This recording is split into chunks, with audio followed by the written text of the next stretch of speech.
সারা বাড়ি 10 মিনিটের ব্যাপার 10 মিনিট না আলহামদুলিল্লাহ মানুষ কষ্ট দিয়ে মোহাম্মদ নাসির ইসলাম সভাপতি ইসলামী ছাত্র আন্দোলন বাংলাদেশ কচুয়া উপজেলা শাখা।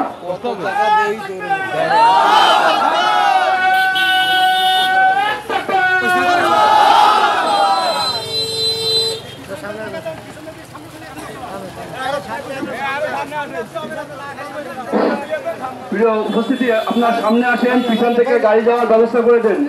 আপনার সামনে আসেন, অল্প সময় এটা শেষ করা হবে, তো একটু কষ্ট করেন, সামনে আসেন এবং পিছন থেকে গাড়ি যাওয়ার ব্যবস্থা করে দেন।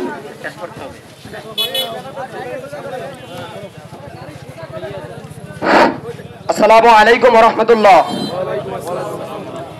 প্রিয় উপস্থিতি, আমরা প্রথমে মহান রবের কাছে আমাদের বলিষ্ঠ কণ্ঠে একবার শুকরিয়া আদায় করি, আলহামদুলিল্লাহ। এই শুকরিয়া মহান রবের কাছে, কারণ এই মহান রব আমাদেরকে আজকের এই দিনে বিগত 17 বছরের বাংলাদেশের শিকড় গজে থাকা আওয়ামী স্বৈরাচার লেডি ফেরাউনের হাসিনাকে বাংলাদেশ থেকে পালিয়ে দিল্লিতে পাঠিয়ে দিয়েছিল, ঠিক কিনা ভাইরা? আপনারা জানেন বিগত ফ্যাসিবাদ আওয়ামী সরকার বাংলাদেশের শিক্ষা ব্যবস্থাকে একেবারে ধ্বংসের দ্বার প্রান্তে নিয়ে গিয়েছিল, যার ধারাবাহিকতায় বাংলাদেশের শিক্ষা ব্যবস্থা থেকে ইসলাম ধর্মকে সাইড করা সহ বিতর্কিত বিবর্তন, ডারউইনের বিবর্তনবাদের থিওরি এই হাসিনা বাংলাদেশের পাঠ্যপুস্তকে অন্তর্ভুক্ত করেছিল। তাছাড়া আপনারা জানেন 2013 সালে শাপলা চত্বরে হাসিনার পালিত পুলিশ বাহিনী আমাদের ইসলাম প্রিয় মানুষদের উপর নির্বিচারে গুলি করে হাজার হাজার ইসলাম প্রিয় নবীপ্রেমিক মানুষদেরকে নির্বিচারে হত্যা করেছিল। আপনারা জানেন এই হাসিনা সরকার আয়নাঘর সহ বিভিন্ন ধরনের দেশে ইসলাম দেশ এবং মানবতা বিরোধী কর্মকাণ্ডে লিপ্ত হয়েছিল। আজকের এই 5ই আগস্ট থেকে আমরা আমাদের চাওয়া, আমাদের আগামীর বাংলাদেশ আমরা কেমন চাই, এই লক্ষ্য আমাদের স্থির করতে হবে। আমরা কি আগামীর বাংলাদেশ ফ্যাসিবাদ মুক্ত চাই নাকি ফ্যাসিবাদ যুক্ত চাই?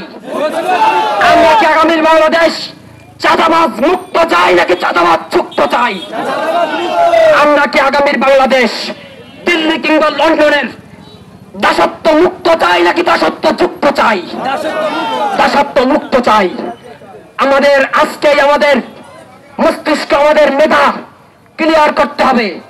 আমাদের বাংলাদেশ আগামীতে একটি সুখী সমৃদ্ধশালী ইনসাফ ও ন্যায়ের বাংলাদেশ চাই নাকি আয়নাঘর, গণভবন নিজের মতো করে ঘর সংসার করা এমন একটা স্বৈরাচারী আওয়ামী চাই?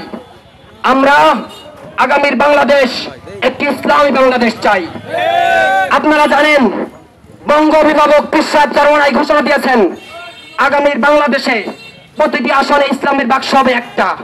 সুতরাং প্রত্যেক আসনে ইসলামের পক্ষে যেই প্রার্থী দেবে আমরা তার পক্ষে জান মাল দিয়ে আমাদের সর্বোচ্চ কোরবানি করার জন্য প্রস্তুত আছি ইনশাআল্লাহ। আসলে আমি যদিও সময় কম, তারপরে গুরুত্বপূর্ণ এক মিনিট সময় না নিলেই হচ্ছে না। আপনারা জানেন আমি অনলাইনে বিভিন্ন সময় লেখালেখির মাধ্যমে বারংবার আমি চ্যালেঞ্জ দিয়ে আসছিলাম যে জুলাই আগস্ট অভ্যুত্থানে রাজনৈতিক ব্যানারে ইসলামী আন্দোলন বাংলাদেশের থেকে ভূমিকা বাংলাদেশে আর কোন রাজনৈতিক দল রাখে নাই। আমরা অনেককে বলতে শুনেছি জুলাইয়ে যে এই আন্দোলনের সাথে আমাদের কোনো সম্পৃক্ততা নাই। আজ তারা মাস্টারমাইন্ডের সাথে, আজ তারা বিভিন্ন মাধ্যমে ক্ষমতায় আসার দুঃস্বপ্ন দেখছে, কিন্তু দেশের জনগণ তাদের এই ক্ষমতায় আসার স্বপ্ন বাস্তবায়ন হতে দিবে না। আপনারা জানেন গত বছরের 6 জুলাই বরিশালের একটি দলীয় প্রোগ্রাম থেকে স্পষ্ট ভাষায় বৈষম্যবিরোধী ছাত্র আন্দোলনের সমর্থন জানান ইসলামী আন্দোলন বাংলাদেশের দলের শীর্ষ দ্বিতীয় নেতা মুফতি সৈয়দ ফয়জুল করিম। 4 জুলাই একেবারে দলীয় রাজনৈতিক ব্যানারে রাজপথে নামে ইসলামী ছাত্র আন্দোলন বাংলাদেশ। 18 জুলাই রাজনৈতিক ব্যানারে বাইতুল মোকাররমের উত্তর গেট থেকে পীর সাহেব চরমনার নেতৃত্বে বিক্ষোভ মিছিল বের করে ইসলামী আন্দোলন বাংলাদেশ।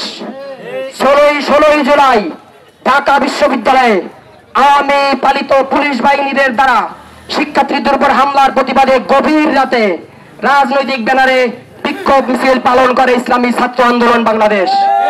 17 জুলাই প্রথম শহীদ আবু সাইদ সহ 6 জনকে হত্যার প্রতিবাদে পরের দিন 18 জুলাই সারা দেশের জেলা ও মহানগরে বিক্ষোভ মিছিল কর্মসূচি দেন বঙ্গ অভিভাবক পীর সাহেব চরমনাই।